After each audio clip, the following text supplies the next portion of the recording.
Você irá ouvir programa A Luz da Palavra com o pastor Duda.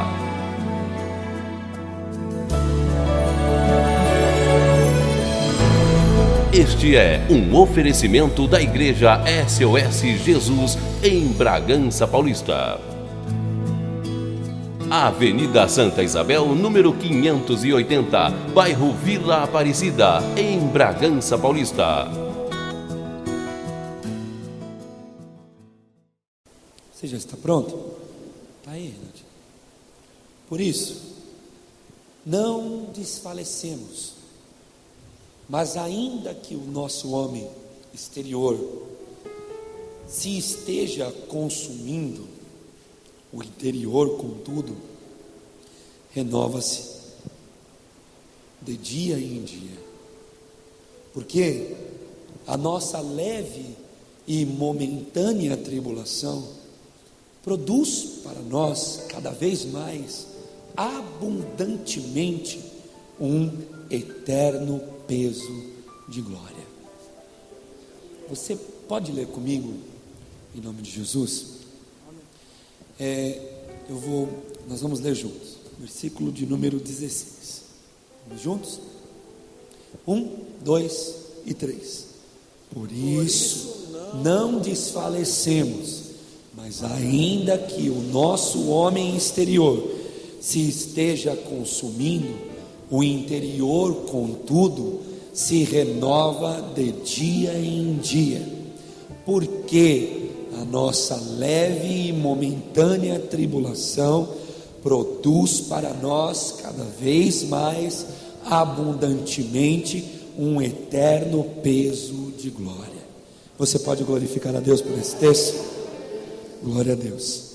Feche os seus olhos por um instante, vamos orar. Senhor Deus, eu tenho um pedido a te fazer, ó Deus. Tem misericórdia de nós, Senhor. Tem misericórdia das nossas vidas, Pai. Tem misericórdia do nosso ser, tem misericórdia da nossa alma. Ó Deus, se estiver programado para os próximos instantes, ou para os próximos momentos, ou para os próximos dias, ou para o próximo ano, a tua vinda para buscar a tua igreja, eu te suplico, tem misericórdia da gente, Jesus. Tem misericórdia de nós, Senhor, porque somos um povo como Isaías, que habitamos no meio de um povo de impuros lábios e temos impuros lábios, ó Deus, e sabemos que sem o Senhor, sem o teu Espírito, sem a tua palavra, sem a tua misericórdia, nossa alma vai perecer. Só a tua misericórdia pode nos levar ao caminho da tua graça, e lá descobrimos que não temos condições de lutar contra o pecado que habita em nós sozinhos, e só o Senhor é que pode de fato fazer, ó Deus, nos esforçarmos para ficar longe de tudo isso, Pai. Te peço por caridade, por amor do teu nome, por amor do teu Filho Jesus, ó Deus, tem misericórdia da tua igreja, tem misericórdia do teu povo, tem misericórdia, ó Deus, da tua igreja, ó Deus, que caminha a caminho do teu reino. Tem misericórdia da nossa alma, Pai. Esta palavra aqui está nos meus lábios e no meu coração esta noite, e o Senhor sabe disso. Eu suplico a Deus para que a tua palavra ecoe dos altos céus para dentro do nosso ser. Suplico a Deus que aquilo que o Senhor pôs em meu coração a fazer esta noite seja uma obra da tua vontade, e que a tua vontade seja estabelecida aqui esta noite. Ó Deus, que a tua palavra, ó Deus, possa ecoar, ó Deus, e que o teu Espírito Santo possa ter espaço em nossos corações para nos transformar verdadeiramente, nos levar a um caminho, Deus, que muitos de nós ainda não conhecemos, Senhor. Ó Pai, eu sei, ó Deus, que só a tua misericórdia poderia nos trazer aqui esta noite, e eu te agradeço por ela, te agradeço pelo teu Filho na cruz, porque a tua misericórdia foi pintada, foi ilustrada, foi mostrada, foi, ó Deus, foi o espetáculo espetáculo na cruz, Senhor. Na cruz de Jesus, a tua misericórdia ficou clara para todos os seres humanos. E eu te suplico pela tua voz em nosso ser esta noite. Te suplico pela tua voz em nossa alma esta noite. Te suplico pelo poder que há na tua palavra, ó Deus, em nossas vidas esta noite, Jesus. Te suplico por salvação, te suplico por remissão de pecado, por redenção. Te suplico, ó Deus, por consciência, por fé, que a tua palavra possa criar, fazer nascer fé em corações aqui esta noite. Fé para superar as dificuldades, fé para superar os problemas, fé para superar as coisas mais monstruosas que pode haver dentro de nós, fé para continuar acreditando que a tua mensagem é a mensagem de amor para o pecador. Jesus, fala conosco em nome de Jesus, amém e amém. Amém, irmãos. Glória a Deus. Eu tenho a tua confiança? Sim. Eu tenho a tua atenção? Ouça então a palavra de Deus. Levei a minha família ontem para comemorar o dia de ação de graças na casa da minha mãe. E a viagem de 6 horas era uma viagem grande, mas depois de 3, percebi que eu estava num laboratório de Deus. Passar um dia inteiro num carro cheio de criança me ensinou muitas coisas a respeito de Deus. Transportar uma família de uma cidade para outra é bastante parecido com aquilo que Deus faz ao nos transportar de nossa casa para a casa dele. Você pode ficar à vontade para glorificar a Deus quando você quiser, tá? E algumas das horas mais turbulentas da vida acontece quando o passageiro e o motorista discordam em relação ao destino. Quando o destino é discordado por passageiros que estão dentro do carro e o motorista. Uma viagem é sempre uma viagem, seja a destino da mesa do jantar de ação de graças da casa de minha mãe, ou a mesa do banquete celestial que me foi prometido. Nos 2 casos é preciso ter paciência, senso de direção e um motorista que saiba que a festa no fim da viagem compensa muito mais do que as chateações do seu percurso. Aleluia. O fato de que meus peregrinos tinham apenas 7 anos, ou menos de 7 anos, enriqueceu a minha experiência. À medida que os minutos iam se passando, transformando em horas, o nosso carro avançava entre as montanhas, comecei a perceber que o que eu dizia às minhas filhas soavam como algo familiar que eu já tinha ouvido antes. Eu tinha ouvido aquilo de Deus. De repente o carro se transformou numa sala de aula. Percebi que eu estava fazendo durante algumas horas o que Deus tem feito durante séculos. Deus tem tentado encorajar os viajantes, que na maioria das vezes preferem descansar do que viajar. Conversei sobre essa ideia com minha esposa e começamos a descobrir semelhanças entre a nossa viagem e a viagem de Deus. Para chegar ao destino, precisamos dizer não a algumas solicitações. É fato. Você consegue imaginar o que aconteceria se o nosso pai ou a nossa mãe atendesse todas as solicitações quando éramos crianças em todas as viagens? Nossas barrigas estufadas avançariam lentamente de uma sorveteria para a outra. Nossa prioridade seria a pipoca, nosso itinerário seria equivalente a um cardápio de lanchonete. Essa parte é engraçada.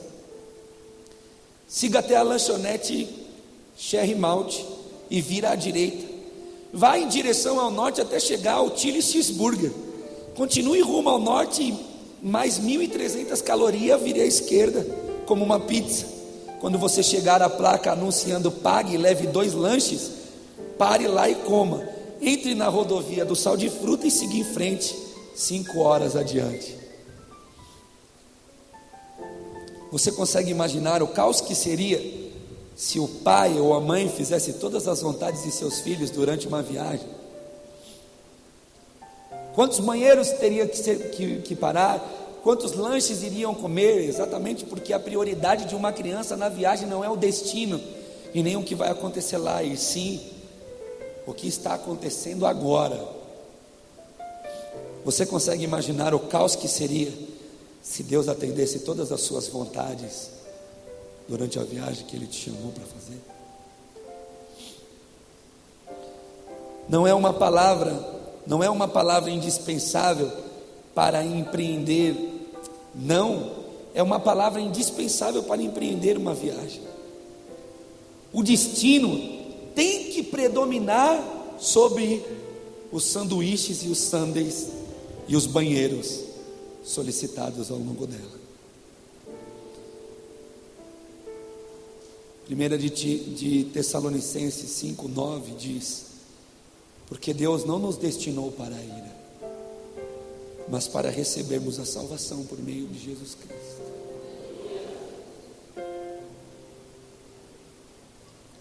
E muitos de nós estamos dando mais valor para os sundaes e para as pizzas e para aquilo que a gente perde ao longo, aquilo que a gente acha que é necessário ao longo da viagem, e estamos esquecendo que Deus não nos destinou para a ira.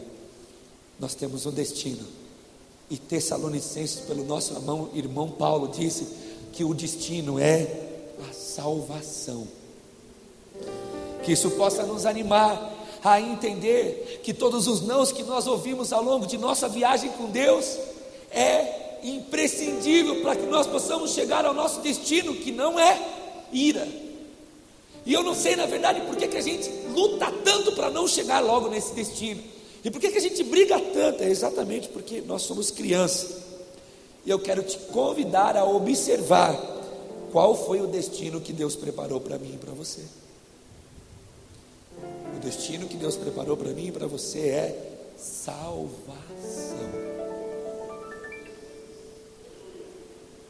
Deus não preparou outras coisas. O que está acontecendo durante o caminho é coisas que a gente produz e que a gente acha necessário. O que está acontecendo ao longo do caminho dessa viagem é coisa que a gente grita no banco de trás. E às vezes Deus, como o pai que aqui está escrevendo, um grande homem de Deus, escrevendo essa mensagem, teve que parar por alguns momentos porque não aguentava mais as suas filhas chorando no banco de trás. Mas se ele parar todas as vezes que a filha gritar, ele não chega logo no destino, e ele precisa falar não para o filho para poder chegar no destino. O desejo de Deus em tudo é que você chegue no seu destino. O itinerário dele envolve paradas que estimulam a sua viagem. Ele desaprova paradas que atrasam a sua viagem, meu irmão. Deus desaprova, Aline, paradas que atrasam a nossa viagem, Tiago. E é por isso que às vezes a gente ouve não de Deus, é exatamente porque Deus não aprova quando a gente fica gritando no banco de trás da fé, para Ele parar, porque a gente tem tanta necessidade. E olha o que diz essa mensagem: quando o soberano plano de Deus e o seu plano terreno entram em colisão, é necessário tomar uma decisão. Quem é responsável pela jornada é quem vai tomar a decisão. Pergunta: se Deus tiver que tomar uma escolha entre sua satisfação terrena e a salvação celestial, o que você escolhe que Ele decida? Ele escreveu: eu também. O que você escolheria? entre a tua vontade terrena nessa viagem e a salvação do final da viagem. O pregador, sem titubear, disse: eu também. Quando estou ao volante com o meu pai, como pai de minha família, eu me lembro da responsabilidade que tenho de levá-los até ao destino. Mas quando eu ocupo o banco de passageiros como filho de meu Pai Celestial, eu me esqueço de que Ele é que é responsável por essa viagem. Esqueço-me de que Deus está mais preocupado com o destino do que com o meu estômago, pois Ele sabe que acabou de parar comigo na lanchonete do quilômetro passado, e o meu estômago já foi alimentado. Eu me queixo quando Ele diz não para a próxima lanchonete. Os pedidos minhas filhas fizeram ontem à noite durante a viagem para a casa da minha mãe não eram ruins, não eram injustos, não eram rebeldes. De fato, tomamos alguns sorvetes e alguns refrigerantes, mas os pedidos, em sua maioria, eram desnecessários. Minha filha de 4 anos de idade discordaria disso tudo que eu estou escrevendo à humanidade. Do ponto de vista dela, tomar mais um refrigerante é indispensável para a felicidade dessa viagem. Mas a minha convicção é não. Por isso eu digo não. Um adulto de 40 anos discordaria disso tudo que estou escrevendo. Do ponto de vista dele, um novo chefe é indispensável para a felicidade dessa viagem dele. Mas Deus tem outra convicção. Deus não acha que você precisa de um novo chefe. Então, Ele diz não. Uma mulher de 30 anos discordaria disso tudo. Do ponto de vista dela, aquele homem com aquele emprego, ou aquele homem com aquele físico, ou aquele homem com aquele carro, ou aquele homem com aquele nome, ou aquele homem que parece fazer diferente as coisas, é exatamente de quem ela precisa para ser feliz. Mas o pai dela, mais preocupado com o fato de que ela chegue a Deus do que ela chega ao altar, diz para ela incessantemente: espere mais alguns quilômetros dessa viagem, eu tenho uma opção melhor para você. Esperar, protesta ela. Quanto tempo eu vou ter que esperar para ser feliz? Isso nos conduz à segunda analogia dessa mensagem. As crianças não têm noção de minutos e nem de quilômetros. Vamos chegar daqui 3 horas. Informei com ânimo: papai, quanto tempo são 3 horas? Como explicar para crianças menores de 7 anos de idade quanto tempo são 3 horas? Vou tentar. É mais ou menos 3 programas do Vila Sésamo. Eu arrisquei. E elas olharam para mim e disseram: ah, papai, 3 programas da Vila Sésamo é muito tempo. E para elas é mesmo. E eu sei que é. Mas para nós não parece ser tanto tempo assim. É assim. O pai que conhece o caminho e que sabe muito bem para onde está levando os seus filhos é aquele que pôs na boca de Isaías 57,15: eu vivo para sempre, confie em mim. Mas os filhos são aqueles que que escrevem Salmo 89,46 dizendo: até quando, Senhor, eu vou ter que esperar? Até quando eu vou suportar essa enfermidade? Até quando eu vou ter que aguentar esse cônjuge? Até quando eu vou ter que ficar casado com essa pessoa? Até quando eu vou ter que aceitar esse mesmo salário? Até quando eu vou ter que viver com tudo isso que eu sou? Até quando eu vou ter que conviver com essas besteiras que eu faço? Até quando eu vou ter que conviver com a repreensão? Até quando eu vou ter que conviver com a infelicidade? Até quando eu vou ter que conviver com tudo isso que é a minha vida? Você realmente quer que Deus responda? Até quando você vai ter que viver com tudo isso? Você sabe que Ele poderia fazer isso. Ele poderia vir agora aqui, nos termos do aqui e agora, e dizer: mais 2 anos de enfermidade, para o resto da vida com esse mesmo casamento. Não foi você que casou? Eu não te ensinei a escolher, escolheu, pois agora você vai ter que ficar casado o resto da tua vida com essa pessoa. Quantos anos você vai ter que pagar conta? A vida inteira. Durante quanto tempo você vai ter que lutar para ser um cidadão a vida inteira? Rico nunca você vai ser. Você vai ter que sempre batalhar, você vai ter que sempre lutar.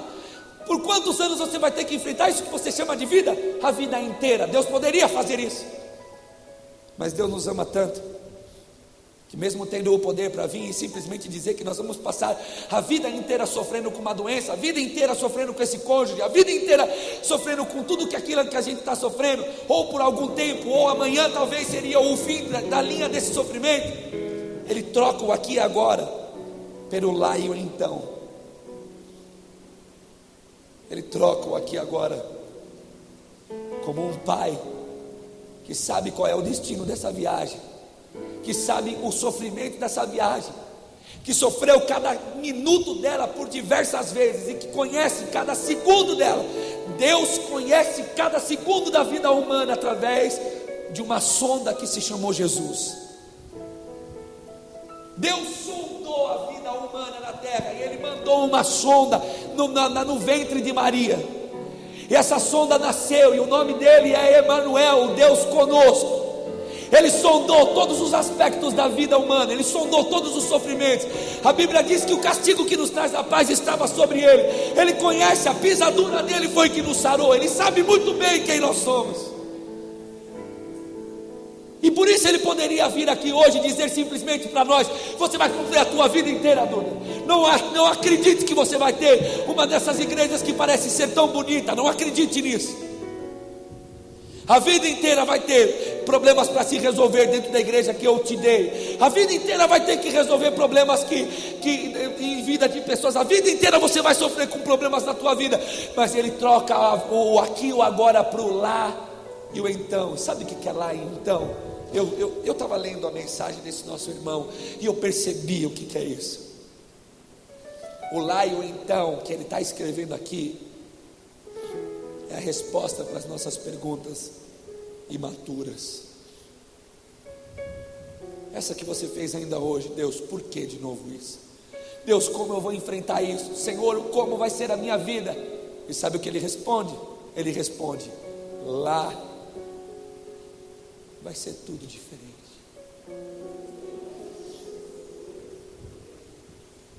Olhe para lá. Sabe o que é o então, David? Você já teve alguém que você amou muito, mas muito mesmo, e alguém que você precisava repreender, e que você não tinha coragem de simplesmente chegar lá, Manu, e dizer: olha aqui, de hoje em diante vai ser assim, assim, assado. Você foi lá, sentou aquela pessoa na mesa e disse: então. Sabe o que é o então de Deus? E que esse escritor entendeu, esse pregador entendeu. Ele entendeu que Deus não tem prazer em vir e simplesmente rebentar com tudo e viver no aqui e agora. Deus trabalha com lá e com então. Eu penso que essa noite Deus está falando para mim: então, você se lembra um dia que eu te chamei e disse para você que você ia ser muito usado por mim? Você se lembra um dia que eu te chamei e disse que você ia ser especial, uma ferramenta especial? Então, meu filho, foi para isso que eu te chamei, porque eu te vi quando criança dividindo o seu chocolate na escola com amigos que não tinham.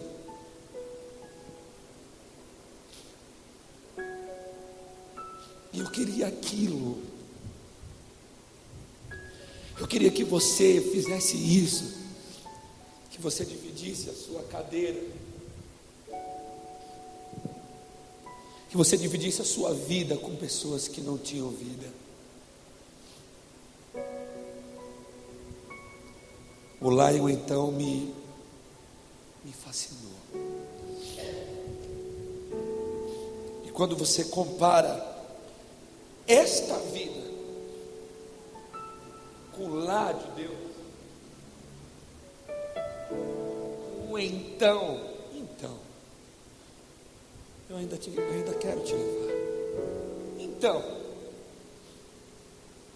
quando você compara, essa vida se torna nada.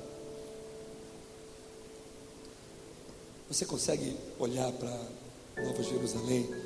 Você consegue olhar para a salvação da tua alma? Você consegue acreditar que daqui a pouco, meu jovem que nos visita hoje, daqui a pouco essa vida vai acabar?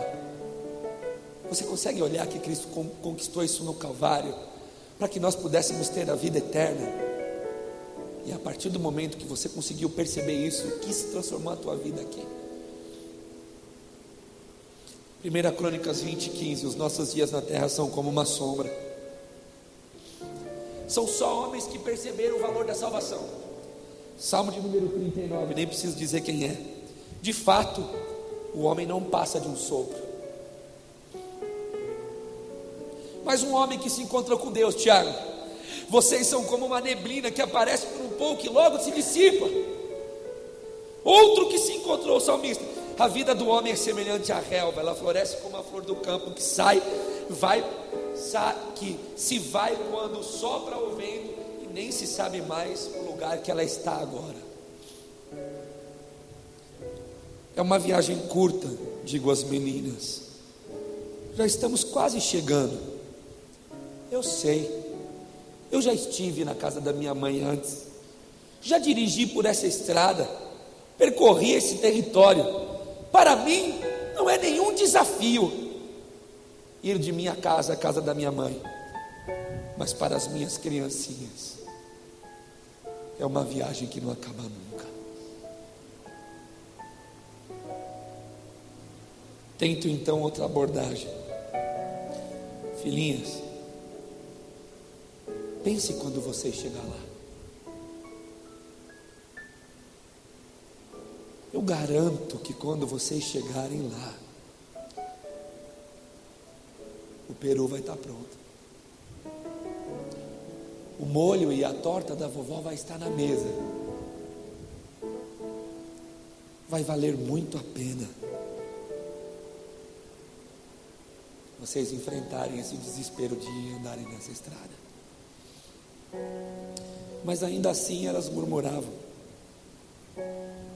O que me conduz à terceira mensagem desta minha pregação.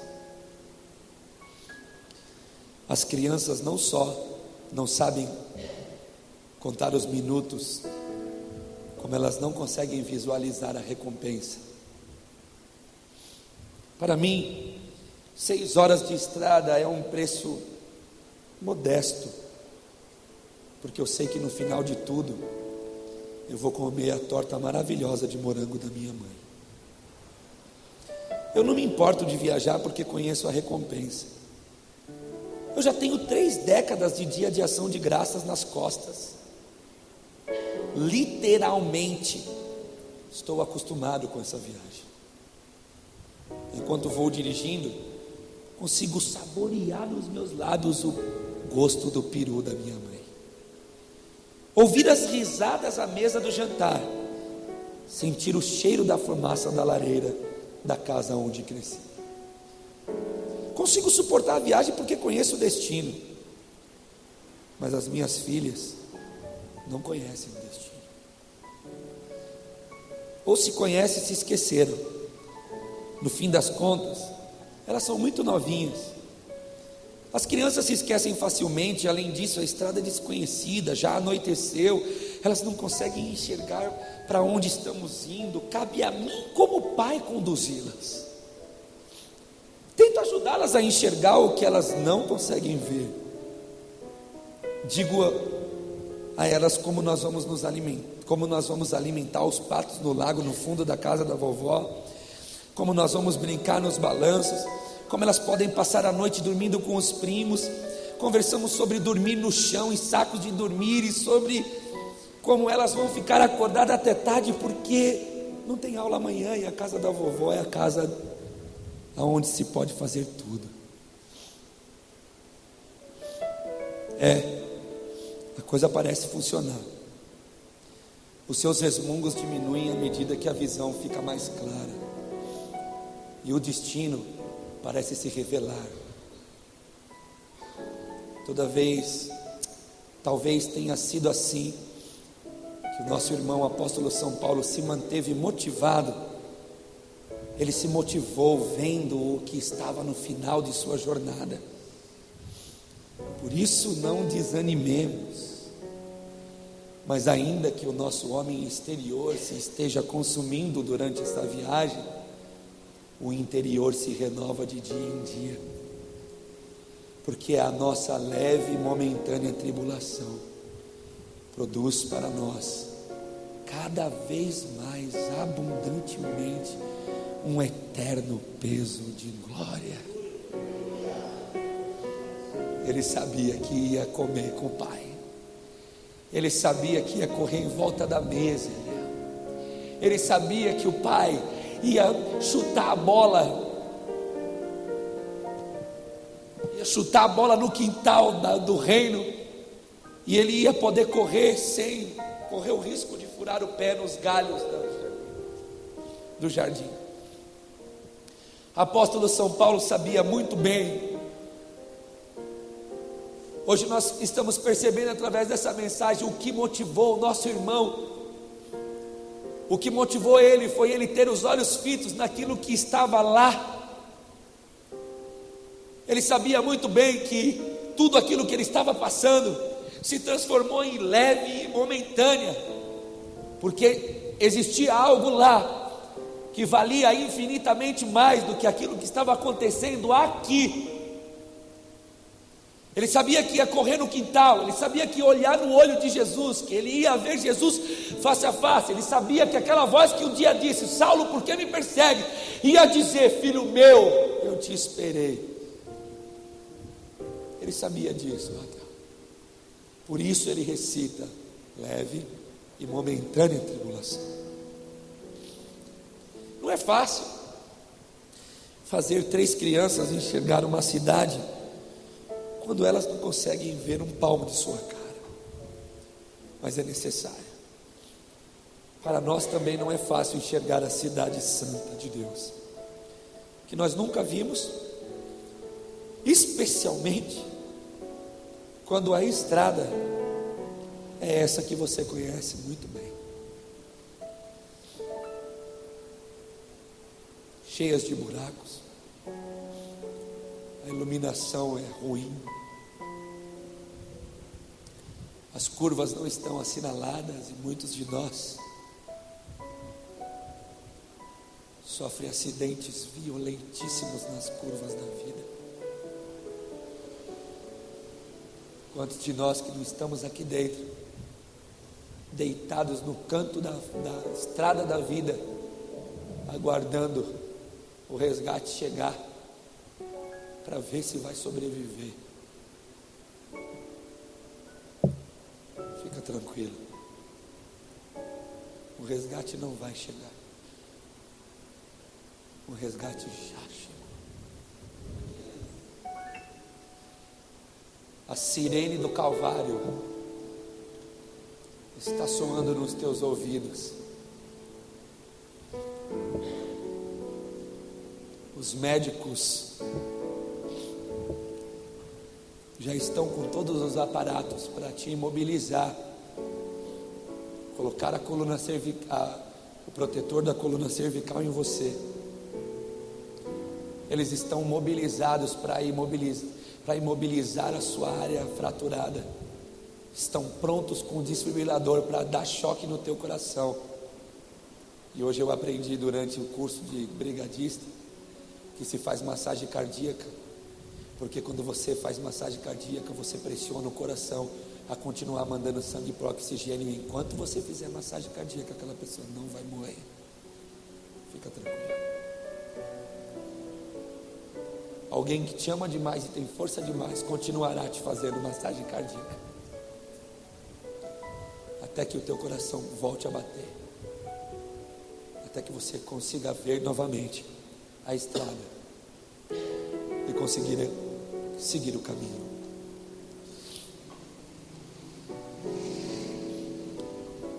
Já é tarde, os companheiros já querem cancelar a viagem e acomodar-se num hotel na estrada.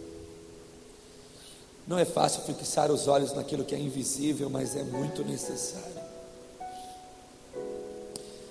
Uma frase na passagem de 2 Coríntios que você acabou de ler comigo me faz entrar em colapso. Os nossos leves e momentâneos tribulações.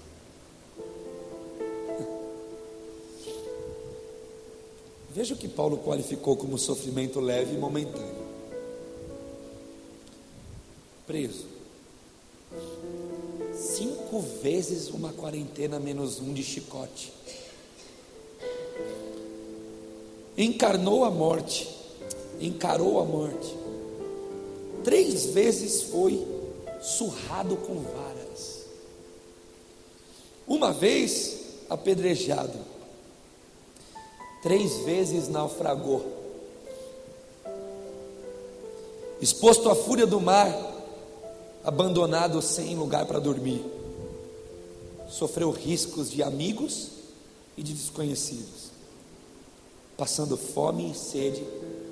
São as poucas coisas que esse homem teve coragem de relatar em 2 Coríntios 11. O que será que ele não teve coragem de relatar? Eu escreveria longas e desgraçadas provações estão produzindo um peso eterno de glória. Eu escreveria árduas e mortais aflições. É o que você sente?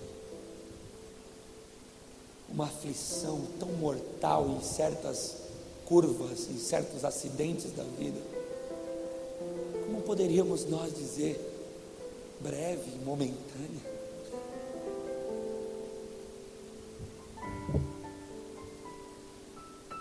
Como foi que Paulo conseguiu escrever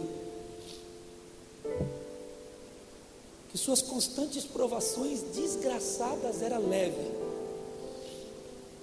Ele mesmo responde no mesmo versículo: uma glória eterna me espera. Diante do que me espera, o que eu estou a enfrentar hoje não é nada. Me permita falar francamente algumas linhas. Para alguns de vocês a viagem tem sido longa, tão longa, tão tempestuosa, tão desgraçada, tão cheio de curva, de lixo, tão cheio de acidentes, tão cheio de mentiras, de sujeira, tão cheio de porcaria, de modo que se eu minimizasse as dificuldades que vocês estão a passar pelo caminho, eu seria injusto. Alguns de vocês carregaram pesos que poucos dentre nós eram capazes de carregar. Alguns de vocês só estão aqui, não é, irmã Marlene? Porque de alguma forma Deus lhe deu coragem para carregar.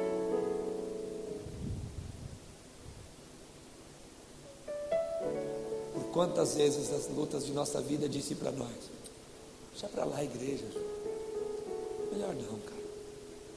As pessoas da cidade te conhecem, sabem o que aconteceu, deixa para lá.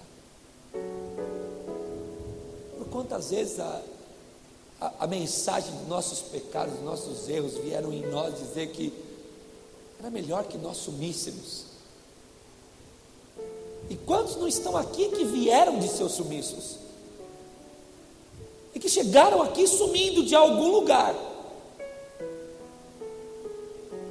mas logo descobriram que a vida continuava exatamente como era antes, cheia de curvas, escura, a pista lisa, os problemas são os mesmos. Muitos de vocês se despediram de parceiros de uma vida inteira. Muitos de vocês tiveram sonhos sucumbidos por seus erros, ou por pessoas que erraram e você não teve como reagir. Muitos de vocês sustentam, têm corpos que mal conseguem sustentar as suas almas. Não consegue. Não sabe como se sustenta, não sabe como se tolera, não sabe como consegue ir adiante. Quando para pensar a respeito de sua própria vida, diz: que porcaria de vida eu tenho. Muitos de vocês não toleram mais os seus cônjuges, mas mesmo assim carregam os seus casamentos, seus matrimônios a fim de preservar a família. Vocês têm contas a pagar que ultrapassam os salários de vocês, e desafios que superam as forças que vocês têm hoje. Entre aspas, eu grito essa noite, vocês que me escutam, a grande maioria de vocês estão cansados. Para vocês é difícil enxergar a cidade no meio da tempestade. O desejo de parar no acostamento é imenso, o desejo de desistir é muito atraente. Vocês querem avançar, mas há dias em que a estrada parece longa demais. Permita-me em nome de Jesus encorajá-los, apresentando um paralelo final entre a jornada de vocês e a vida da minha família, o caminho da casa da minha mãe naquela noite. Título da mensagem: vai valer a pena. Enquanto escrevo, o jantar do dia de ação de graças já acabou. Estou com as minhas pernas apoiadas sobre a moldura da lareira. Lá fora está muito frio, mas aqui dentro está quentinho. Tenho o meu tablet no meu colo e tudo isso que escrevi dentro do meu coração. Tenho a intenção de dormir assim que terminar de escrever essa mensagem. O peru foi atacado, o molho de miúdos foi deglutido, a mesa já foi até tirada. As crianças que reclamaram durante o caminho já estão dormindo. E a família está satisfeita. Enquanto estávamos sentados ao redor da mesa, quero afirmar a vocês que ninguém tocou no assunto da viagem longa, difícil, estressante. Ninguém mencionou as dificuldades que passamos na viagem, nem as solicitações que eu não atendi. Ninguém resmungou sobre o meu pé no acelerador, quando o coração delas, na verdade, estavam na banana split que estava sobre a mesa. Ninguém se queixou sobre a hora que chegamos, pois o colo da avó, a alegria de se estar em casa, fez a dificuldade da viagem sumir. Os desafios de ontem se perderam na alegria da chegada em casa. Foi assim que Paulo quis dizer: Deus nunca disse que a viagem seria fácil, mas Deus cansou de afirmar durante a sua mensagem, Judevan, que valeria muito a pena. Lembre-se disso. Deus talvez não faça o que você quer, não faça o que você deseja, não te ajude nas suas loucuras, te repreenda quando você encher o saco no banco de trás, mas Ele fará certamente aquilo que Ele precisa para te levar até a casa dele. Ele fará o melhor. Olha isso, irmão. Ele é o pai do movimento para frente.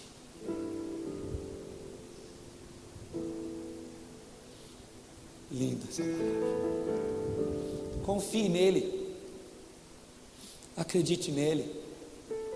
Mesmo resmungando, não abra a porta do carro e pule. Você pode morrer pelo meio do caminho e nunca descobrir o prazer que vai ser sentar na mesa do Pai.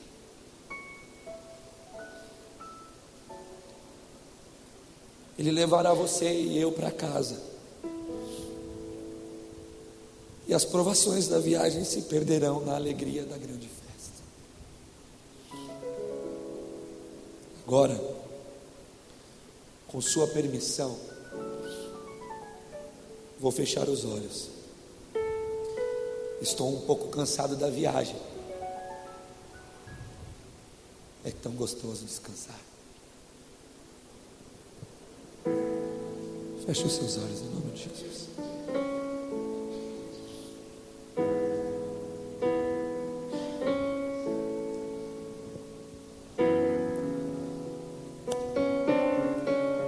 Eu também espero poder descansar um dia.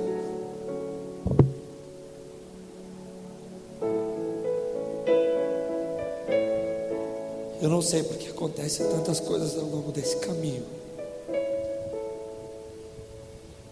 mas depois dessa mensagem, a única coisa que eu sei é que eu preciso confiar quem está dirigindo. Eu preciso confiar naquele que está me levando.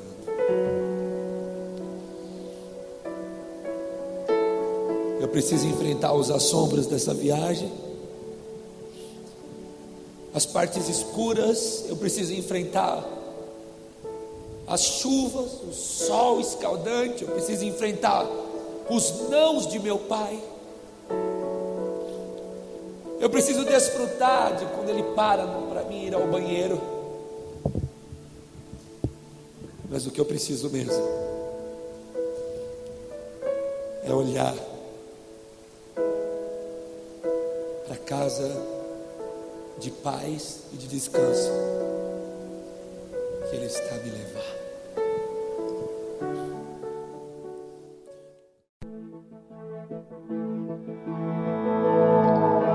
Você ouviu o programa A Luz da Palavra com o pastor Duda.